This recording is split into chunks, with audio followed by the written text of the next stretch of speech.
Today's goal, that in there. First, I gotta remove everything in the front. Alright, so in this episode, I am going to be building my fuel line system for the K20. First off, for the K series, you're going to need an aftermarket fuel rail. I don't have the stock one, so I don't know if you can do the fuel tuck on the stock fuel rail, but this one came with an OBXR. I really don't like these kind of non-weirdo brand name stuff. OBX is they work, but I prefer like hybrid or K-Tune or something like that.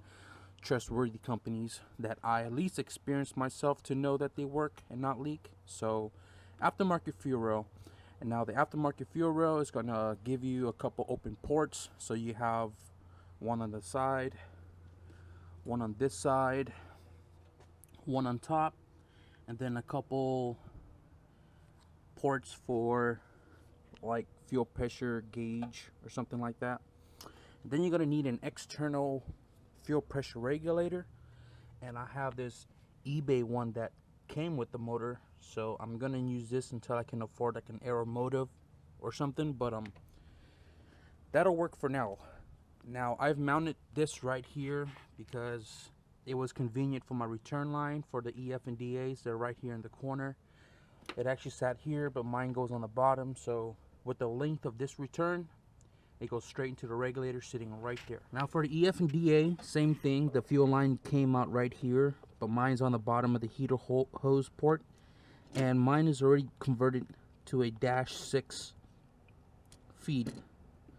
So what you're gonna need for the -6 feed is a, let me take this off here. You're gonna need a -5 tube sleeve, and then a -5 what do you call this sleeve? I have it here somewhere. Tube nut. And you're gonna flare your stock line by first cutting off the nipple part of it where it's nice and flat. Slide your tube sleeve in, and then tube nut in first, and then tube sleeve. You can see it, that's the sleeve, and then you push it all the way back and you start flaring it. Since my line is already flared to a -6, I'm going to give you an example on a brake line here. I'm using the, I think it's a rigid flaring tool, and then I'm also using a rigid tube cutter. So you would normally put it in. If it had a nipple on it, you'd cut it. The nipple I'm talking about is, you can kind of see it right there. That's the nipple I'm talking about. So you would put the hardline cutter, pipe cutter, tube cutter, and turn it and tighten it as you go, so that way it keeps cutting deeper and deeper to the point where it's just gonna come out nice and flat. Can't autofocus with the GoPro, but you get the idea. You'll figure it out once you do it. Then you find the right size flaring, right size of the hard line, and I think this is a 3/16, so I'm going to go ahead and put that on the 3/16.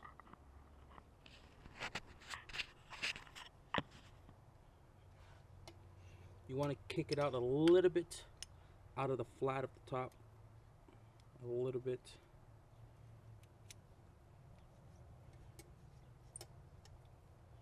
Tighten it up. You want it nice and tight, because once you start turning this, you don't want it to start slipping out of the tool.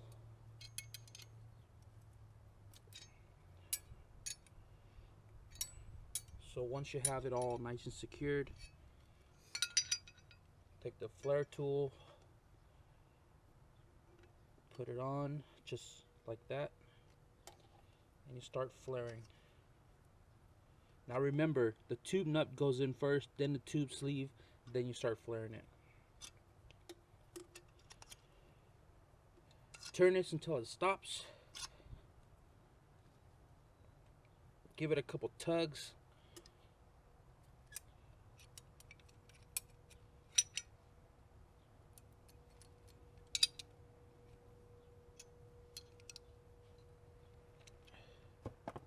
I wish I could show you this on my firewall, but my lines were previously flared out 2 years ago.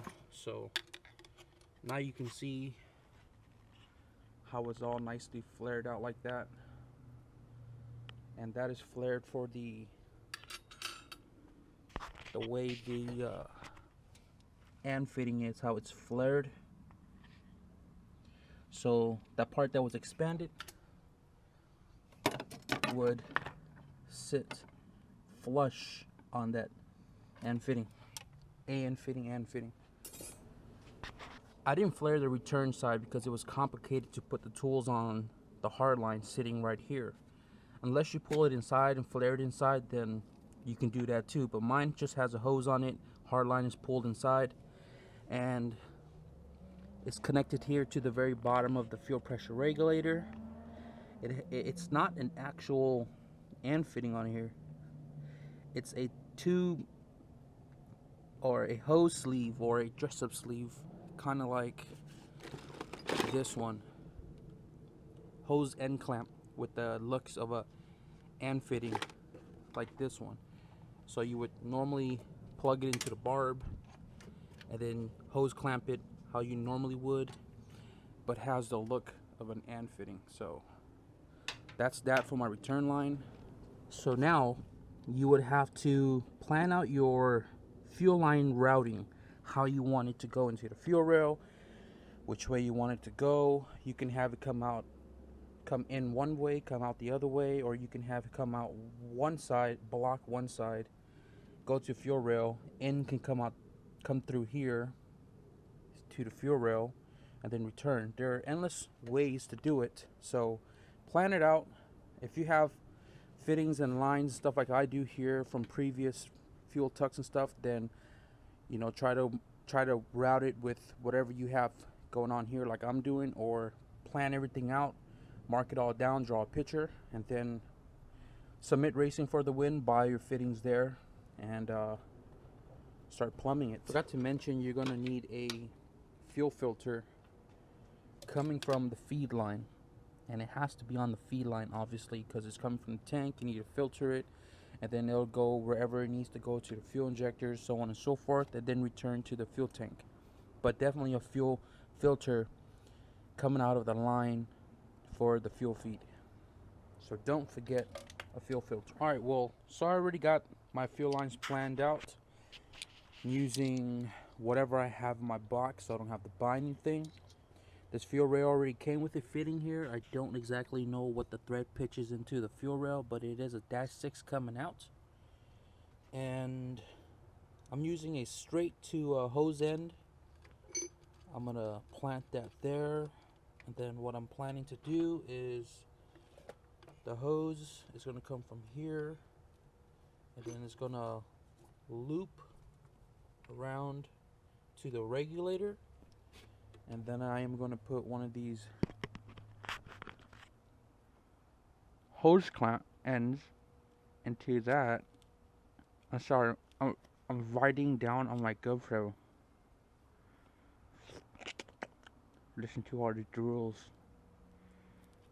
So yeah, it will go over just like this, and then it'll go to a regulator, and then you would tighten on that hose clamp, cut this end in length, and then install it here. I want to show you that right now.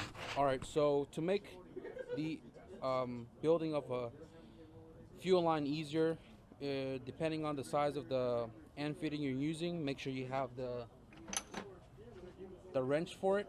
Unfortunately, I don't have one to fit this side of the end fitting, but I do have this side for the -6. So this will make it easier when I'm installing it on the fuel rail.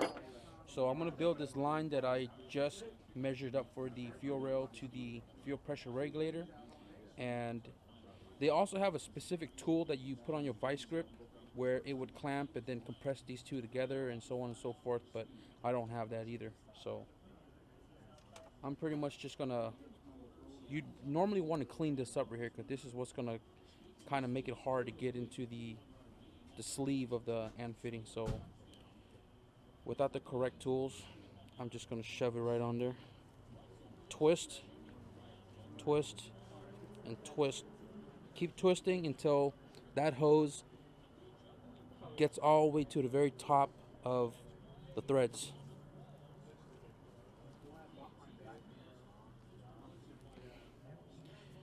Now it's at the very top. Then you take the other half of the end fitting and you kind of just stick it in there and kind of pressurize it while turning it, and it should catch thread. So once it catches thread, you can feel it gets a little tension on it, and then you would normally just take your tool and turn it until it stops. This kind of compresses the hose, and the hose will get nice and stuck on this end of the sleeve, causing a nice tight seal. And it shouldn't leak. Because if you don't get it, they're gonna be so close to the end zone, but they almost stopped. So their plan almost worked until this happened. Yeah. Who would have predicted that one? No. And then you look at the coach and he's like, why did we do that?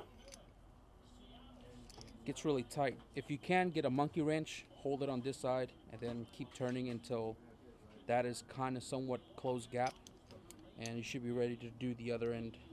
So for right now, I'm going to show you the other side.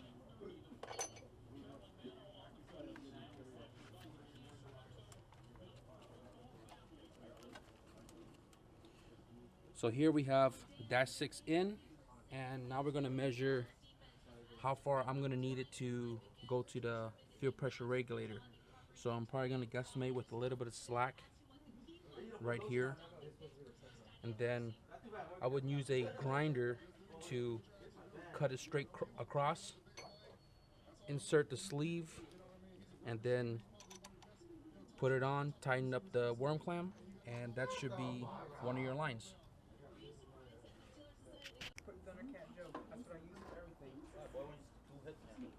Put on your gun?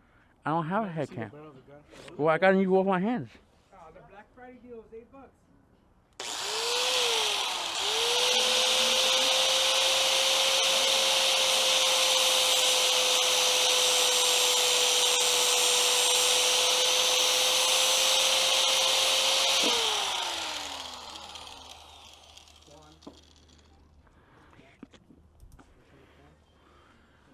I'm actually writing down on my GoPro. Oh,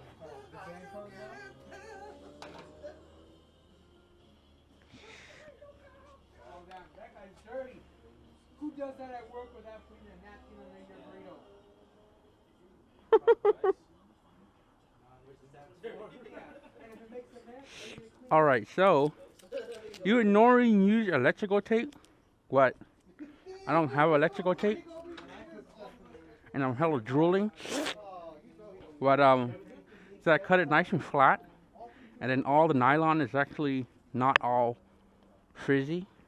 So now I would slide this sleeve over. Ouch. Goes all the way to the end. That goes on here, and then our dash 6 will go back on over here. So here is one end of my fuel line, nice and tight, and then a flathead on the other side.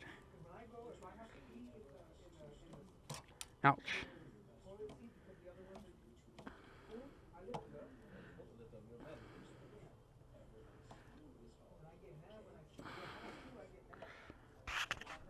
That's one of my fuel lines. So now I'm going to work on the other end, which is the fuel in.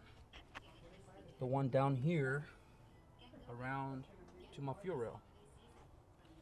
And while I'm at that, let's install my non-liquid gauged fuel pressure gauge. So screw that in there. Eventually I'm going to get the liquid gauge, and then I'm going to get a fuel pressure regulator by Aeromotive or an AEM one, because I really don't trust this eBay stuff. But since that's what came with the car, I'm gonna use it. It's here, tighten this up. It's not a 12 millimeter, but catches on pretty well. Got some Teflon on it a little bit. And now I'm turning it until it's nice and snug. Don't go too far, it may strip. And have the gauge point in a direction that you can read it really well. So there it is.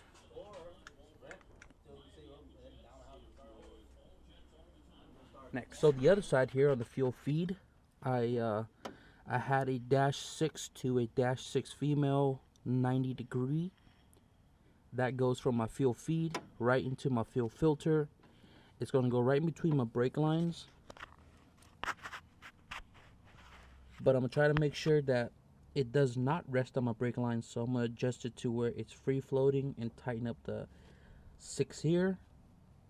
And then I am planning to do a 45 angle from here.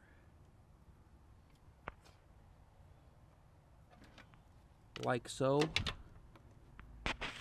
This is a pre-made line, which I'm not going to use since it's too short. But it's going to be a... Let me try to get this on here. So it's going to be a 45-6 to hose end. And then it's going to loop around. I have a longer line here that I'm going to rebuild. And then that's going to go all the way down to the bottom. Like so. And then it's going to be on a straight to hose end. I have it here somewhere, don't know. Okay, so it's going to be this hose end like that, and then the hose is going to come right in here like that. So let's build this and see how it comes out.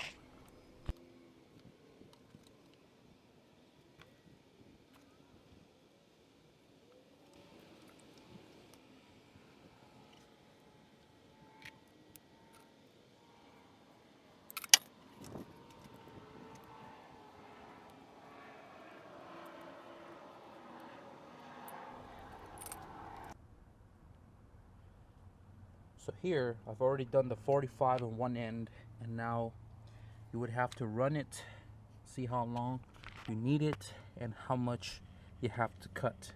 So, the filter's here. This is about 2 inches, so I would probably run it, give it a little bit of slack, dropping down here.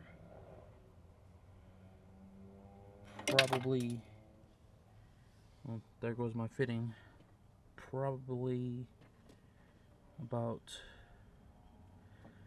right here, something like that. Or you can wedge it in between.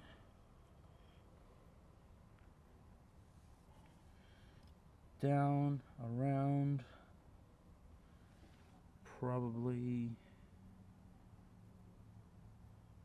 right here. I'm just gonna cut it right here. So let's do this. Let's do this other end of the line.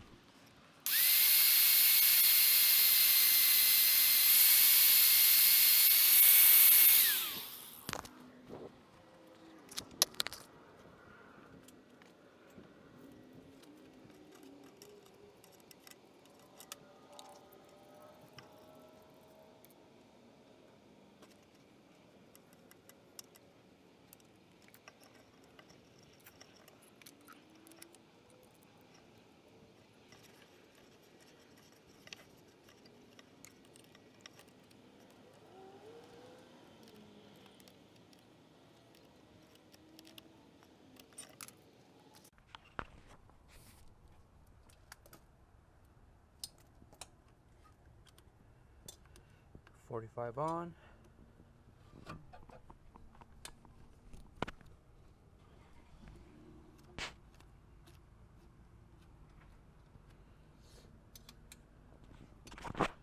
Goes down to the bottom, straight into the fuel filter.